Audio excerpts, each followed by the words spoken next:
ሰላም የዲዛይር ቤተሰቦች እንደምን አላችሁ? ዛሬ ደግሞ ስለ ፋይል ማኔጅመንት እና ስቶሬጅ ልንነጋገር መጥተናል። አብራችሁን ቆዩ።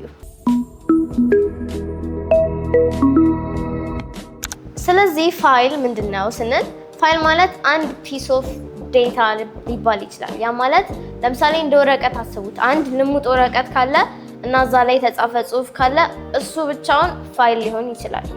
ፋይል ጽሁፍ ሊሆን ይችላል፣ ፎቶ ሊሆን ይችላል፣ ቪዲዮ ሊሆን ይችላል፣ ሙዚቃ ሊሆን ይችላል። ለምሳሌ አንድ የሙዚቃ ስም አሁን የጥላሁን ገሰሰ ሙዚቃ ከሆነ የሙዚቃውን ስም .mp3 አድርጎ ሴቭ ሲያደርገው ፋይል ነው ማለት ነው። ለፎቶም ለዶክመንትም ይሆናል። ፎልደር ምንድነው የሚለውን ስናይ ፎልደር ማለት እንደ ፋይልን ኮንቴን የሚያደርግልን ሰብስቦ የሚይዝልን ብላችሁ አስቡት። ወይም ደግሞ ባይንደር በሉት። የተለያዩ ብዙ ወረቀቶች ቢኖሩን እዛ ላይ ጽሁፍ ሊሆን ይችላል፣ ፎቶ እንዳልኳችሁ ብዙ ነገር የያዙ ሊሆን ይችላል።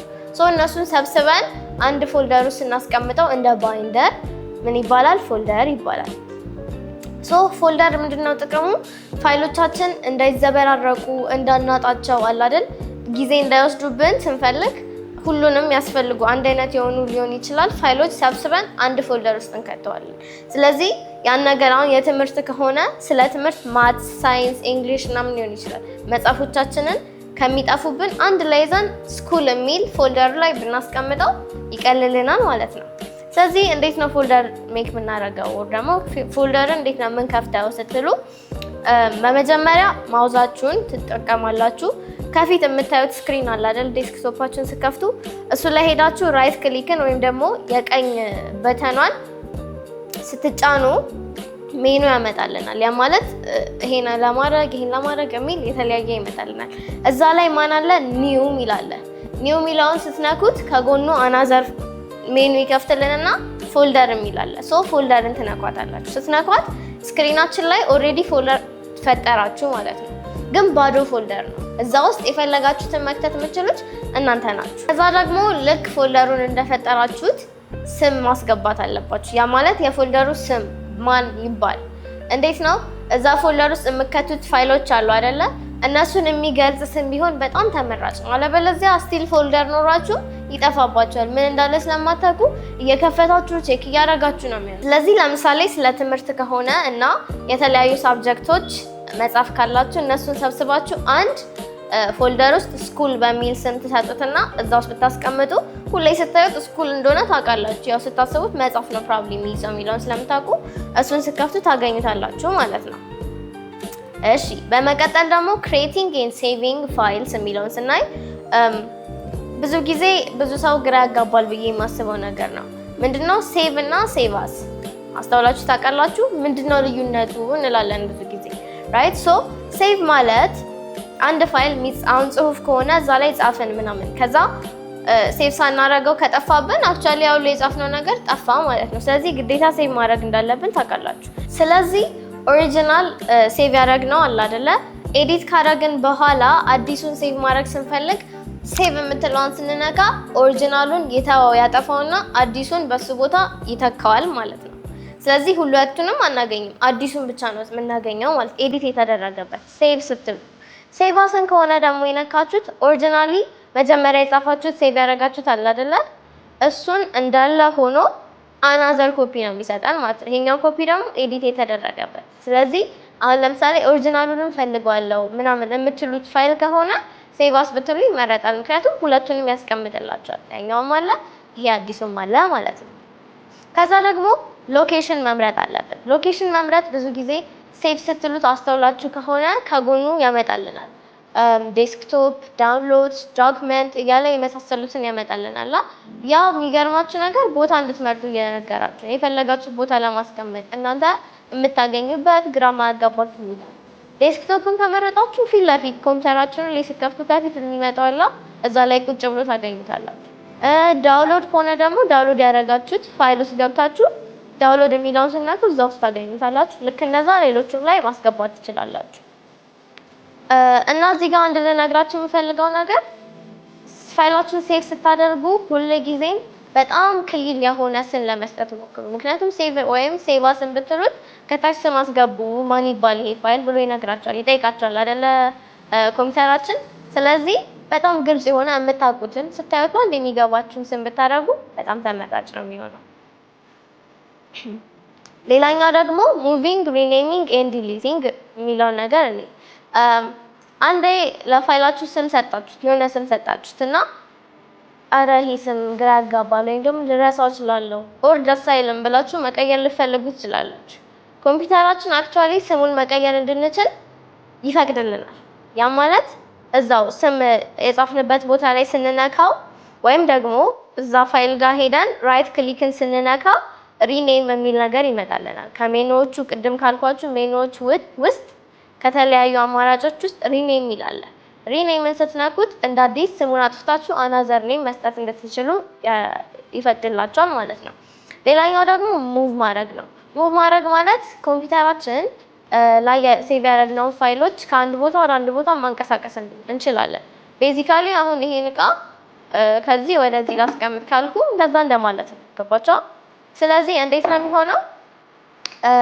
ያን ፋይል ሁለቴ ደብል ክሊክ እናደርግና ሳንለቅ ይዘነው ወደምንፈልገው ቦታ ስንወስደው እዛው ጋር ሄዶ ይቀመጥልናል። ገባችሁ? ደብል ክሊክ አድርገን እንደያዘን ሳንለቅ ከለቀቅነው ኦፕን ነው የሚያደርገው፣ ይከፍተዋል። ሳንለቅ መውሰድ ነው ማለት ነው። ሌላኛው ደግሞ ዲሊት ነው። ዲሊት ደግሞ ለማድረግ ያን ፋይል ከኮምፒውተራችን ማጥፋት ከፈለግን ምንም ካልጠቀመን ምን ይሰራልናል ብለን ምን እናደርጋለን? ራይት ክሊክን እንጫናለን። ራይት ክሊክን ስትጫን ሜኑ ይመጣልን እንዳላልኳችሁ፣ እዛ ሜኑ ውስጥ ዲሊት በተንም አለ። ዲሊት የሚለውን ስትነኩት ያን ፋይል ይዞ ከኮምፒውተራችን ያጠፋዋል። ግን ወዴት ነው የሚወስደው? ሪሳይክል ቢን ይባላል። ሪሳይክል ቢን እንደ ባስኬት አስቡት። አሁን ቆሻሻ የምንጥልበት ባስኬት አለ። አክቹዋሊ አንስተን ቆሻሻውን ጥለነዋል፣ ግን ስቲል ቆሻሻው ቤት ውስጥ ባስኬት ውስጥ ነው ያለው። ራይት? አሁን ለምሳሌ ሳታውቁ የምትፈልጉትን ነገር ብትጥሉ ልትመልሱ ትችላላችሁ። እንደዛ በሉት። ሪሳይክል ቢን አንድ ፋይል ዲሊት ካደረግን በኋላ ወደ ሪሳይክል ቢን ይሄድና እንደ አላ ሁለተኛ ቻንስ እንደመስጠት ብላችሁ አስቡት። ከፈለግነው እናገኘዋለን ያን ፋይል። ግን በአጠቃላይ የጥፋ ብለን የምናስብ ከሆነ ሪሳይክል ቢን ውስጥ ገብተን ሙሉ እዛ ላይ ያለውን ማጥፋት እንችላለን። የዛን ጊዜ ፐርማነንትሊ ከኮምፒውተራችን ይጠፋል ያ ፋይል ማለት ነው። ሌላኛው ደግሞ ስቶሬጅ ዲቫይስ ነው። ስቶሬጅ ዲቫይስ ማለት ፋይላችን የት ነው ቁጭ የሚለው፣ የት ሄዶ ነው የሚቀመጠው፣ ሴቭ የሚሆነው ነው። ቦታውን ሳይሆን አክቹዋሊ የሚይዘው ዲቫይስ ሊሆን ይችላል። አንደኛው ምንድነው? ኤችዲዲ ይባላል። ኤችዲዲ ማለት ሃርድ ዲስክ ዲቫይስ እንለዋለን። ሃርድ ዲስክ ዲቫይስ የቆየ ነው። አሁን ባለንበት ጊዜ ትንሽ የቆየ ነው፣ ረከስ ይላል እና ደግሞ ሰፊ ስቶሬጅ አለው። ብዙ ነገር ልናስቀምጥበት እንችላለን። እንደ እንትን አስቡት፣ እንደ መደርደሪያ ነገር አስቡት እና እቃችሁን እዛ ላይ ቁጭ ታደርጋላችሁ። ልክ እንደዛ በሉት፣ ሃርድ ዲስክ ዲቫይስ።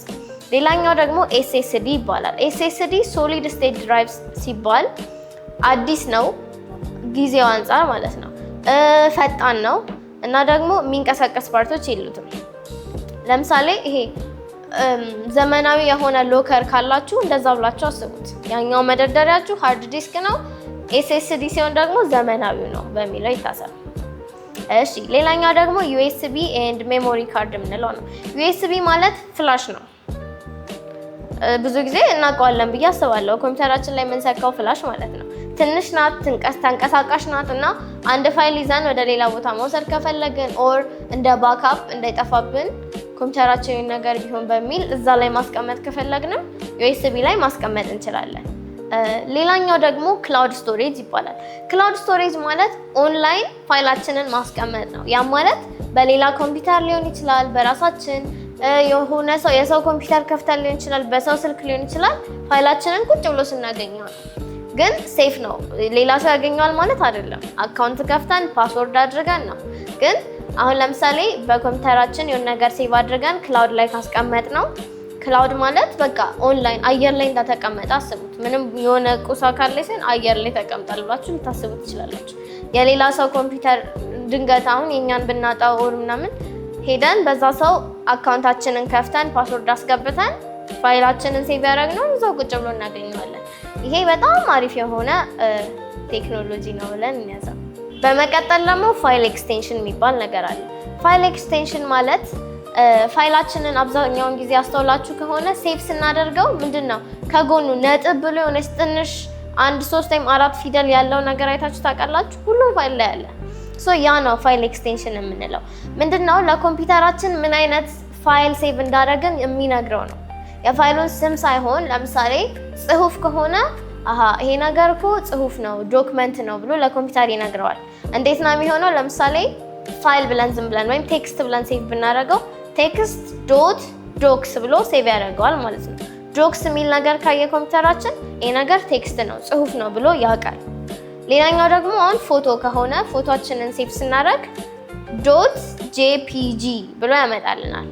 ዶት ጄፒጂ ያ ማለት አሁን ስም የፈለግነውን እንሰጠዋለን። ወር ደግሞ አብዛኛውን ጊዜ ሴቭ ስናደርግ ራሱ ነው ኮምፒውተራችን የሆነ ቁጥሮች የሚሰጠው አይደለ እንደ ስም። ሶ እሱን ይዞ ዶት ጄፒጂ ካለ ኮምፒውተራችን ይሄ ነገር እኮ ፎቶ ነው ብሎ ያውቃል ማለት ነው። ሙዚቃ ከሆነ ደግሞ ዶት ኤምፒ3 የሚል ነገር አለ። ቪዲዮ ከሆነ ደግሞ ዶት ኤምፒ4 አለ እና የመሳሰሉት ማለት ነው። ስለዚህ በቃ አይታችሁታል ብዬ አስባለሁ በእርግጠኝነት። ፋይላችሁን ሴቭ ስታደርጉ ወር ደግሞ ፋይላችሁን ስትፈልጉ የሆነ ስሙን ዶት ብሎ ምን አይነት ፋይል እንደሆነ ይናገራል። ይሄ ነገር ለኮምፒውተራችን ጥቅም ነው ዩዥዋሊ፣ ግን እኛም ይሄን ነገር ካወቅነው አይተነው ልናውቀው እንችላለን። ስሙ አሁን የፋይላችን ስም ለማወቅ የማይረዳ ስም ከሆነ በሱ ይሄ ነገር ሙዚቃ ነው እኮ ብለን ልናይ እንችላለን ማለት ነው። ሌላኛው ደግሞ ኦርጋናይዚንግ ፋይልስ ኤንድ ፎልደርስ። ፋይል እና ፎልደራችንን ኦርጋናይዝ ማድረግ ማለት ኮምፒውተራችን ላይ ብዙ ፋይሎች መኖራቸው አይቀርም። በቃ ብዙ ጊዜ ቢጠቀምነው ቁጥር ብዙ አዳዲስ ነገሮችን እናስቀምጥበታለን አይደለ? በበዛ ቁጥር በጣም ስትረስፉል ነው በቃ የሚሆንብን። አንድ ነገር ስንፈልግ ከብዙ መሀል ነው የምንፈልገው። ይሄ ነገር ለመቀነስ ኦርጋናይዝ ማድረግ እንችላለን ፋይላችንንም ፎልደራችንን።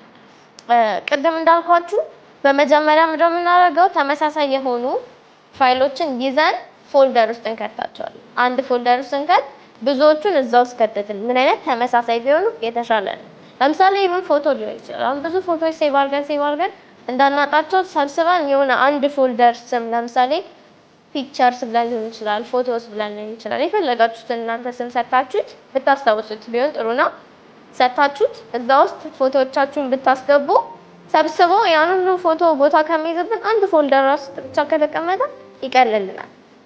ሌላኛው ቅድም እንደነገርኳችሁ በጣም ግልጽ የሆነ ስም መስጠት። ሴቭ ስታደርጉ ፎልደር ስትከፍቱ ኤቭሪ ታይም ግልጽ የሆነ በጣም እኛ አንዴ እንዳየነው ይሄማ እንዲህ ነው ብለን ልንገምት የምንችለውን አይነት ስም ብናስቀምጥ በጣም የተሻለ ነው። ምክንያቱም ብዙ ጊዜ አሁን ፎልደር ሰው ሲከፍት ኒው ፎልደር ብሎ ሴቭ ያደርጋል። ከዛ ብዙ ፎልደሮች በከፈተ ቁጥር ብዙ ኒው ፎልደር 1፣ ኒው ፎልደር 2፣ ኒው ፎልደር 3 እየተባለ በሞላ ቁጥር አንድ ነገር ስንፈልግ የትኛው ላይ ነበር ብለን እየከፈትን ድጋሚ ስናይ እዚህኛውም ስንገባ ጊዜ በጣም ይፈጅብናል። ስለዚህ አክቹአሊ የምታስታውሱትን ስም ብትሰጡት የተሻለ ነው።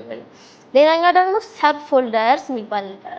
ሰብ ፎልደር ማለት ፎልደራችን ውስጥ ሌላ ፎልደር ውስጥ መክፈት ማለት ነው። ገባችሁ? ዋናው ፎልደር አለ፣ ውስጡ ሲከፈት ደግሞ አናዘር ሌላ ፎልደር አለ። ይሄ ደግሞ ከፋፍለን የበለጠ መከፋፈል እንፈልጋለን አይደል? እንደዛም ይሆናል። ከዚህ በተጨማሪ ደግሞ ብዙ ጊዜ የተለመደው ሴቭ ስናደርግ ዴስክቶፕ ማለት ቅድም እንደነገርኳችሁ ከፊት ኮምፒውተራችንን ስንከፍት የምናየው አለ አይደል ስክሪን፣ እሱ ነው። አብዛኛውን ጊዜ ዴስክቶፕ ላይ ነው ሴቭ የምናደርገው። ይሄን ደግሞ ብንቀንስ ጥሩ ነው ባይ ነኝ እኔ። ምክንያቱም ብዙ ነገር ሴቭ ባደረግን ቁጥር ዴስክቶፓችን ሙሉ ነው የሚሆነው። በቃ ፊት ለፊቱ እንዳለ ፋይሎች እና የሆነ ነገር ስንፈልግም ለማግኘት ኢቨን ስሙን አውቀነው ራሱ ስሙን ለማግኘት ራሱ ይከብደናል። ከዛ በተጨማሪ ደግሞ ውበቱም ለእይታ ደስ አይልም፣ የሆነ ያጨናንቃል። ስለዚህ ልብስ እንደማጠፍ ልብሳችሁን ኦርጋናይዝ እንደማድረግ ብላችሁ አስቡት። አጣጥፋችሁ አንድ አይነት አድርጋችሁ ታስቀምጡ የተሻለ ነው። ሌላኛው ደግሞ ባክአፕ ነው። ባክአፕ ማድረግ ማለት ኮምፒውተራችን ሴቭ ያደረግነው ነገር ሲጠፋብን ሊሆን ይችላል፣ ኦር ኮምፒውተራችን ክራሽ ሊያደርግ ሊሆን ይችላል ሲያደርግ፣ ኦር ደግሞ ቫይረስ ሲመጣበት ሊሆን ይችላል። ጠፍቶ እንዳይጠፋብን ስፔሻሊ በጣም አስፈላጊ ፋይል ከሆነ ባክአፕ፣ ያም ደግሞ ሌላ ቦታ ላይ ያን ፋይል ድጋሚ ማስቀመጥ። ይሄ ቢጠፋ እንኳን ተጠባባቂ ያለኝ እንደማለት ነው። ይሄን ደግሞ እንዴት ነው የምናደርገው? ዩኤስቢ ወይም ፍላሽ አምጥተን ብዙ ጊዜ እንገለብጣለና ፍላሽ ላይ አስቀምጠነው ያቺን ፍላሽ ቤት ብናስቀምጣት ኮምፒውተራችን የሆነ ነገር ቢሆን እዛ ፍላሽ ላይ ፋይሉን እናገኘዋለን። ይሄ አለ። ወይም ደግሞ ሃርድ ድራይቭ አለ። ሃርድ ድራይቭ ላይም ማስቀመጥ እንችላለን። ኦር ደግሞ ቅድም እንዳልኳችሁ ይሄ ኦንላይን አየር ላይ ያለው ፋይል ማስቀመጫ አለ አይደል? ክላውድ የምንለው እዛ ላይ ሴቭ ማድረግ እንችላለን። ሶ ይሄ ነገር ብዙ ጊዜ ከተለያዩ አክሲደንቶች ከተለያዩ የምንፈልገውን ፋይል በጣም ከማጣት ይጠብቀናል ማለት ነው። ሶ በመጨረሻ ደግሞ ኩዊዝ አለን።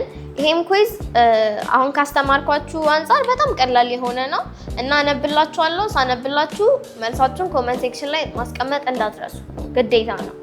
እሺ የመጀመሪያው ጥያቄ what is the difference between save and save as?